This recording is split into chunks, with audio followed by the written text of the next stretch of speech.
যখন আপনি স্কুলে ছিলেন, আপনার এসএসসি ছিল সামনে, বড় বড় বোর্ড পরীক্ষা ছিল, আপনার জীবনে কিছু একটা করার ব্যাপার স্যাপার ছিল, এছাড়াও আপনার সোশ্যাল প্রেশার ছিল, সমাজের সবাই কি বলবে আপনি যদি পাস না করেন, ফেল করেন, আপনার রেজাল্ট যদি খারাপ হয়, ইত্যাদি ইত্যাদি। আপনি যখন ফ্রিল্যান্সিং শুরু করবেন, স্পেশালি আপনি যখন কোনো কিছু শেখা শুরু করেন, একটা স্কিল, আপনি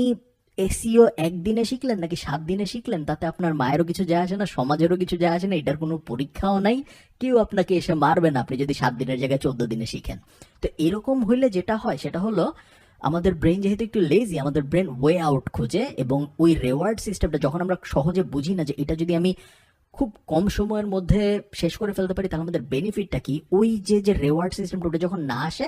তখন আমরা আস্তে আস্তে লেজি হয়ে যাই। যারা খুব বেশি সেলফ মোটিভেটেড না, তারা আস্তে আস্তে পিছিয়ে পড়ে, এবং এই ক্ষেত্রে রেওয়ার্ড সিস্টেমটা অনেক ভালো কাজে আসে। এবং সেই রেওয়ার্ডগুলো তখনই নেন যখন আপনি ছোট ছোট মাইলস্টোন অ্যাচিভ করবেন।